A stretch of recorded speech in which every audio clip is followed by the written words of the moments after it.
it up. It's the Record Machine with your host, Jimmy Hall.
Ladies and gentlemen, please welcome from the blues rock band Izzie's Caravan, Izzie, to the program. How you doing, Izzie?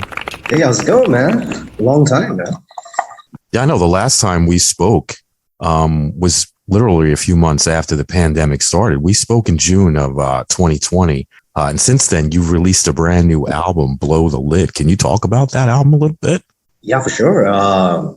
It's just such a straight, raw, abrasive, in-your-face blues rock record, man. It's like we literally took the blues and cranked it up to 11, and there you go. You know, it was a really sort of no holds barred. I just had such a great time making it, man. It was, like we were just talking. I mean, it's. I remember last when we spoke, On the Bull came out, and that was a lot of fun. But it's just been, all right, let's release this record. Let's eventually work something out where we can play some shows. Let's release this, So it's been one after the other. And finally, we're like, all right, let's put this album together, right? And the album came out a couple of months back, and we're still stuck, man. So now we're actually planning on putting on a tour together for next summer, because we figure that's probably, fingers crossed, dude. It's, what can you do, man?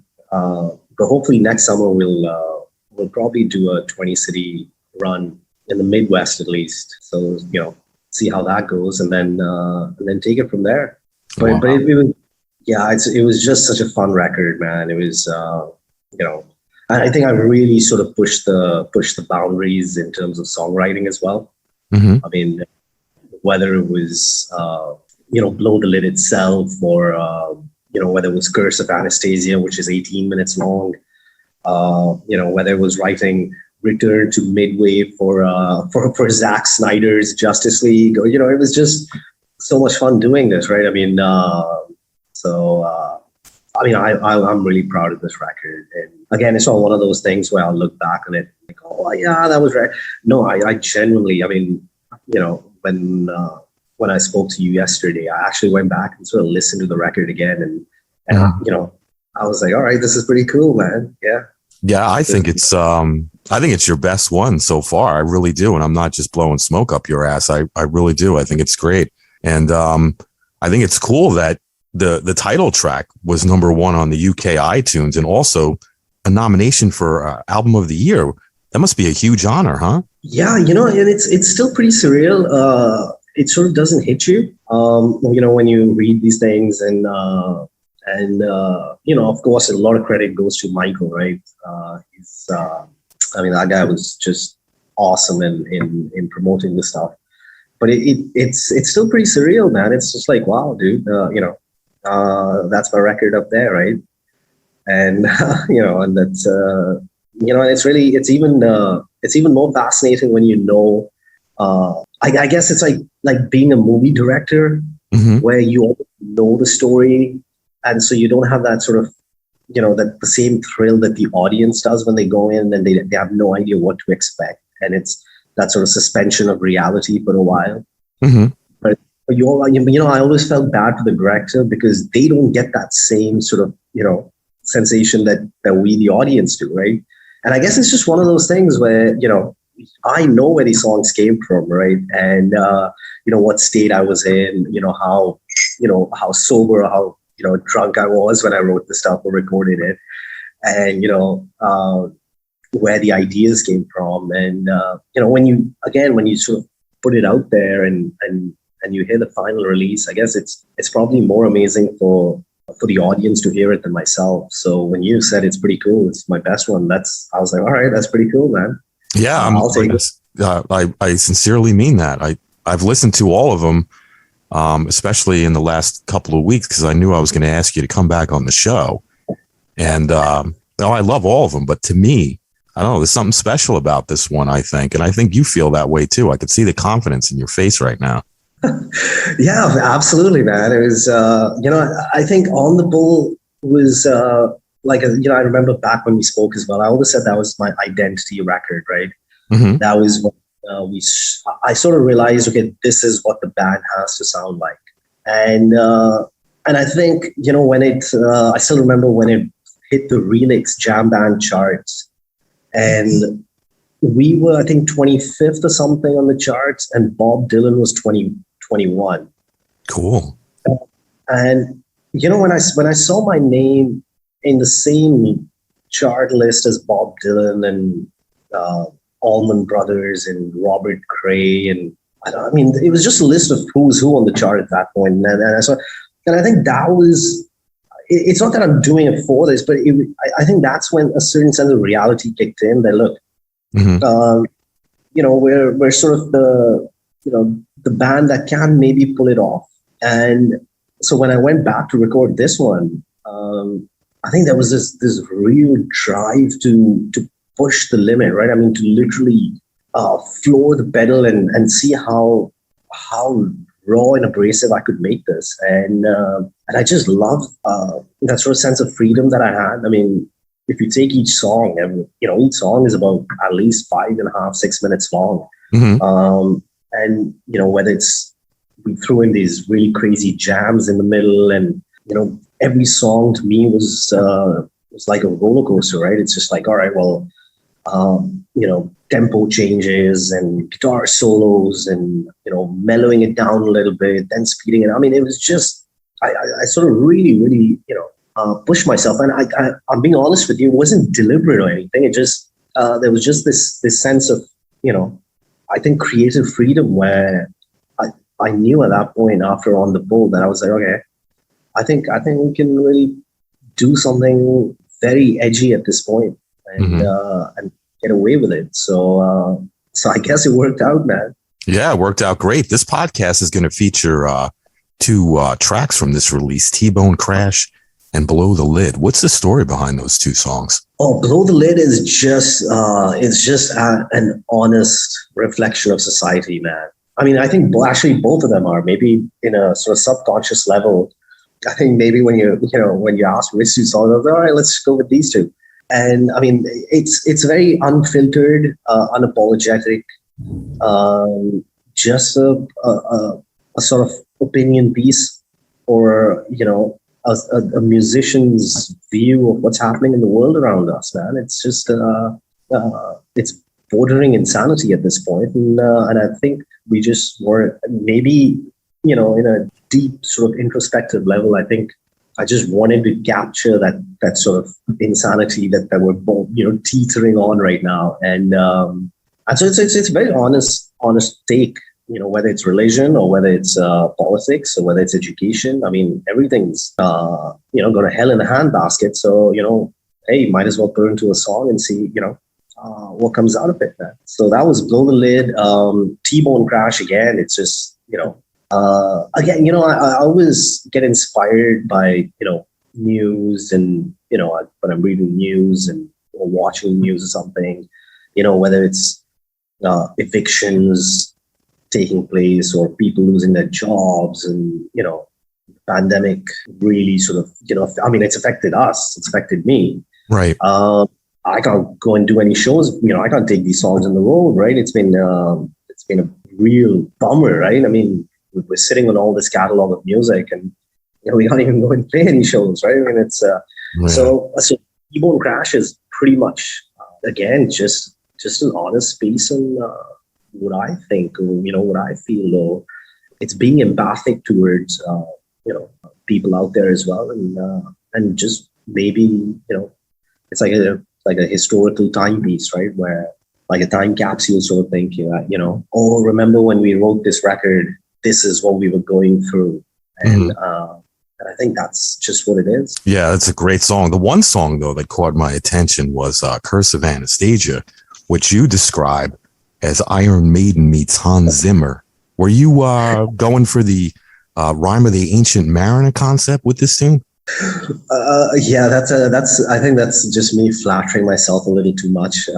It's nowhere near as good as anything Iron Maiden or Hans Zimmer ever did.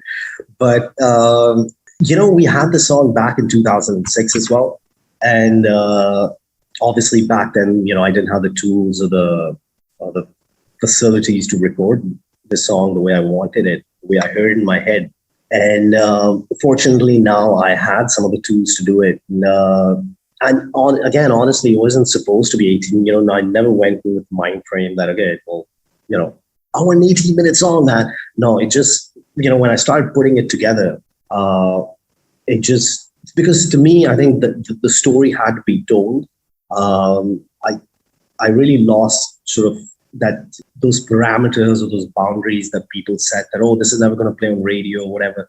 And to me, that didn't really come into the equation, because this song was never going to go on radio anyway, right? So suddenly I was like, okay, I'm not bound by anything. I can take the song wherever it wants to go, right? The story has to sort of move on its own volition. I'm not going to force it. And it just sort of expanded into this, borderline 18-minute piece. And I mean, I'm actually pretty proud of it. I'm guessing not a lot of people will have especially in the Twitter generation, probably won't have the patience to sit through an 18-minute song, but you'd be surprised. Yeah. Some of the greatest songs were 12 minutes or longer. I mean, the Iron Maiden song, Rhyme of the Ancient Mariner, is 18 minutes. Yeah. And that's, 1984 off the Power Slave album. That's about an airship that crashed into, I guess it was in northern France. They crashed during the maiden voyage, I believe. Yeah, so, that's a great song. Yeah, great. And it's a great story. And, speaking of, you have a lyric video for Blow the Lid. Why not a short film for Curse of Anastasia? Make a short film video. That's not a bad idea. Because again, it's I guess it's very maidenish in the sense it's that actual sort of history. It's actually it's history right there. It's that whole sort of Ivan the Terrible's marriage to Anastasia, and how as long as she was in his life, she was one of the only people who could sort of really rein him in. And when she was assassinated, he just completely lost his mind. And so I took all these historical sort of attributes from that story and put it into this piece, and in a sort of really, for lack of better phrases, for lack of better terms, it's just a love song, right? And with a sense of not a happy ending, but it's literally, I mean, I classify it as a very long love song, right? Are you creative with making videos, or do you have somebody that does that for you? I have thought about it. It's back of my head, I have played with the idea that, what else can I do with it, right? Because especially after listening to the song, I really liked it, right? I mean, sometimes I go back and listen to it. Oh, wow, yeah, that. I believe it or not, it's an honest, when I was recording it as well, I'm not lying to you, Curse of Anastasia was one of the shortest, it took me one of the shortest times to put that entire song together. Believe it or not, We Lost, which is one of the ballads, took me much longer than Curse of Anastasia did. Wow. Yeah, that was the interesting part. It was literally, most of it was just boom, single takes, got it, move on.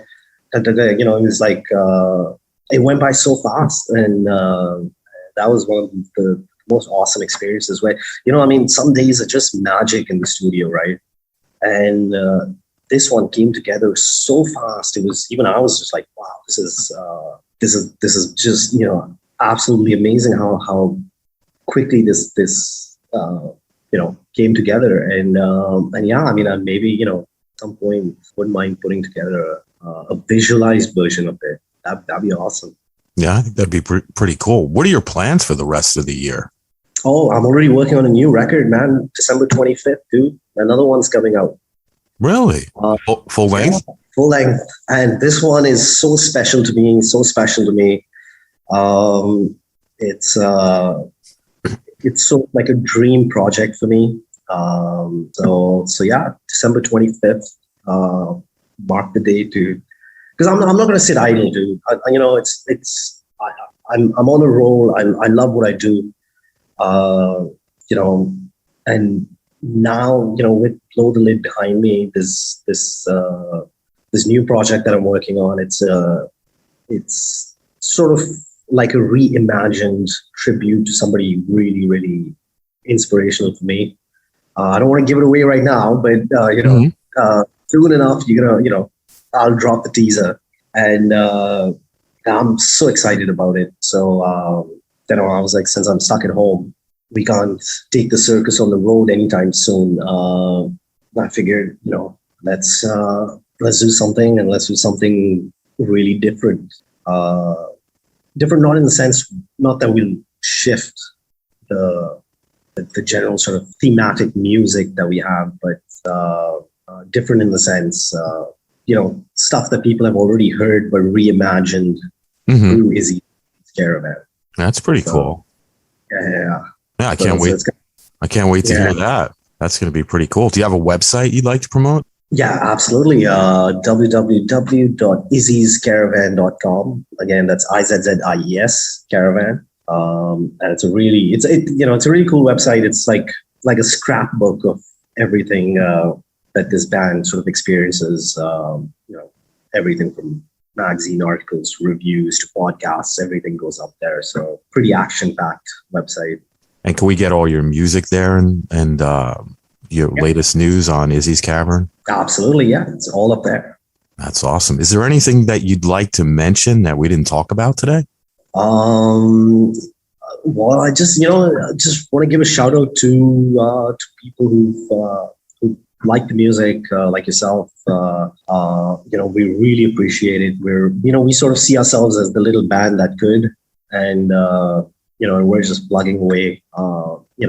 Have a thick skin, and we're just driving forward, man. I mean, it's one record after another, and you know what? Even if things still prolonged and don't get better soon, we'll just keep making music, right, and putting it out there, and even if a few people enjoy it, that's means everything to me, man. Yeah, I totally agree with you, man. The music is what's keeping people sane, keep people going, So, well, Izzie, I want to thank you so much for coming on the show today, and I want to wish you much success with this album. I really do think it's one of your best. Cheers, man. Thanks a lot, dude. And thanks for having me, man. It's always a pleasure coming here. You're welcome. And let's stay in touch and have you back on the show around Christmas time when that new one comes out. All right. Absolutely, man. Maybe, we'll be one of the first ones to hear it, dude. I appreciate that. Well, you stay safe, my friend, and we'll talk soon. All right. Absolutely. Cheers, man. Thanks for having me. You're welcome. Bye. Take care. Bye-bye. Bye.